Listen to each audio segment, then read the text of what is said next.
Hi, my name is Susan Goudy, and I'm the author of The Journey from Fear to Love is Shorter Than You Think, and 10 Ways to Eliminate Drama from Your Life, Easy Ways to Be More Successful and Productive in in your work and in your life.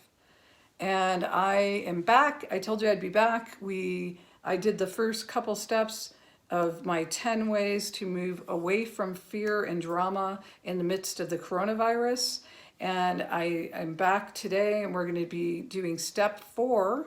We've done step 1, which was to disconnect and reconnect, control what you can control, and let go of what you can't.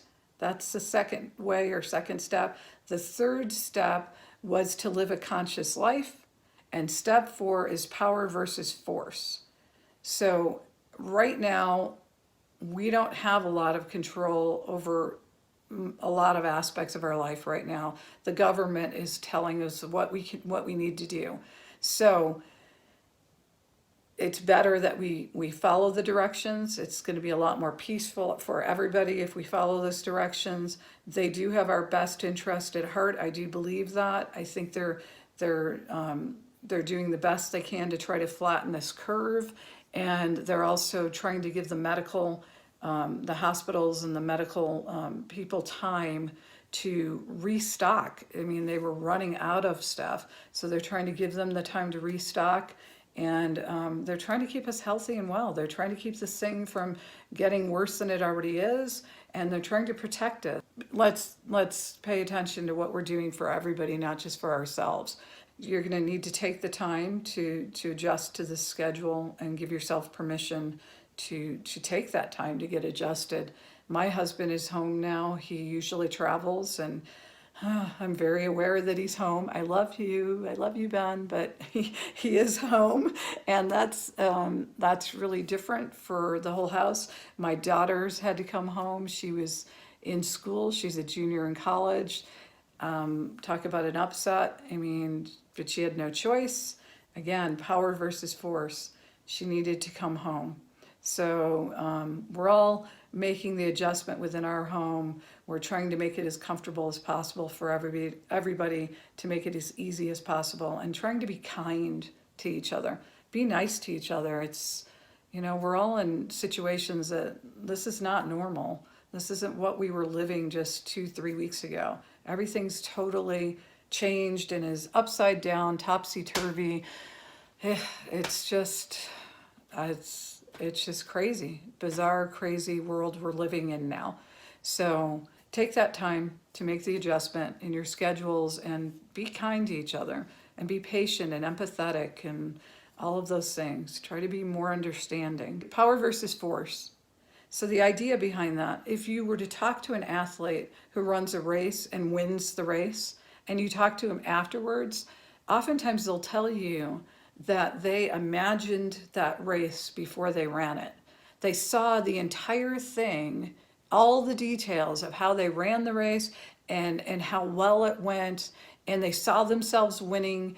And I mean, every little detail, they saw that before they even ran the race, and then they won the race. And they'll even tell you that it felt effortless, because they had focused on it before they did it, and it was already in their subconscious part of their brain, and they just ran it. It was like a replay, like the movie that they ran before they ran the race. They actually played the movie while they ran the race. So while we're going through this coronavirus, this crisis in our world right now, I would encourage you to use power versus force, and to imagine and focus as much as you can on seeing yourself going through this, and the whole world going through this with as much ease and flow and peace and calm as we possibly can,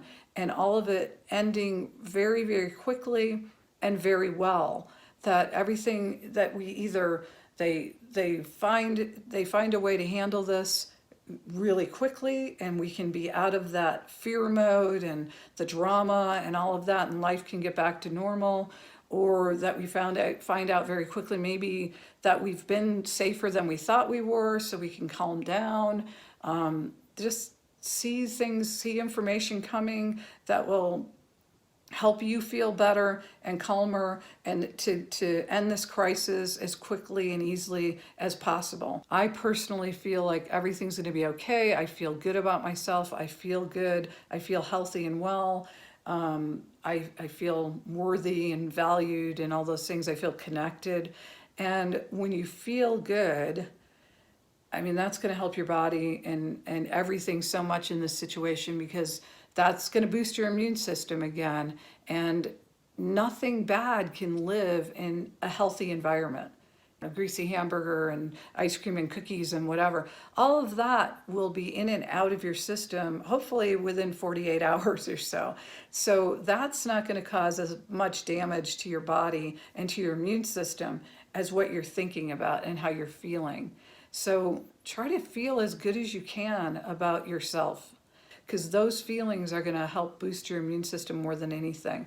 A feeling like anger can turn the body acid immediately, and then that's going to make the immune system weaker if the body's more acid, and it also makes it more of a host for illness to thrive in.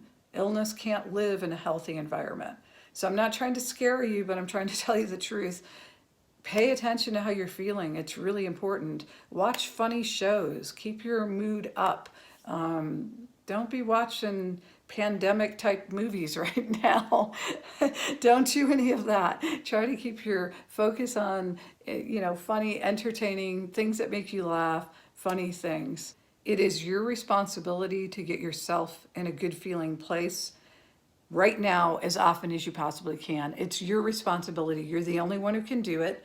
So again, focus on feeling as good as you possibly can. It's really important right now. I get that it might be a little more difficult to do that right now, and that you might actually have to reach back a month or so, 3 weeks ago, when you felt really good then.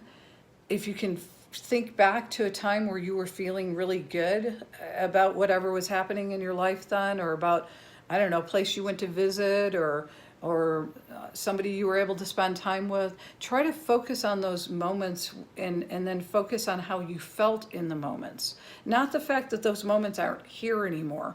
You're not focusing on that. You're focusing on the feeling you felt in those moments when you felt really good, so that you can just focus on that feeling, just the feeling of feeling good. So like I said, you might have to reach back a little bit. I don't know, for me it might be when I was at the park with my grandchildren and we got to play and we were carefree and we were having such a good time, and I can remember how I felt. It was fun and it was light and it was great, and it was the feeling of just, I felt so good and I was smiling and I was happy. You might have to close your eyes so that you can get that feeling again. And again, you're not focusing on that it's not there anymore. You're focusing on when it was there and how it felt when it was, so that more of that can keep coming to you even while we're going through this. It is possible under these circumstances, under any circumstances, pretty much it's possible to be able to use your mind to help you feel better about things. And that, again, is going to boost your immune system, make you feel better all the way around, and make this a whole lot easier to get through. It's almost like, it is almost like doing meditation a little bit, to focus on when you felt good. And do it as often as you need to throughout your day. Just focus on when you felt good and keep feeling good. And know that you're going to feel good again. And this is not going to be the rest of our lives. This is going to end. I know it. And the more that we focus on knowing that together, the power versus force, that marathon that we're running, and we see it the way we want it to go, and it's going to end the way we want it to end, and quickly, all of those things, the more that we're all doing that, the more that's going to be happening. The more true it's going to be. It sounds woo-foggy, I know, but it's not. I'm not going to hold back. What you think about, you bring about. So think about what you want to think about, that you want to bring about. Think about, make sure your thoughts are in order. And then the feelings that are going to come from those thoughts are going to get us out of this faster. So let's all keep our focus and our feelings as positive as we possibly can. Use every trick up your sleeve to do that as often as you need to right now. The next way will be way number 5. So we're getting there. We're going to get halfway through. We'll get to way number 10 before you know it. And the goal is by the time we get to the step number 10 is that we will all be feeling a whole lot better by the time we get to that step, and that we're going to all be okay. We're in this together. We're going to be okay. I know that. I feel that. We're going to be okay. This too shall pass.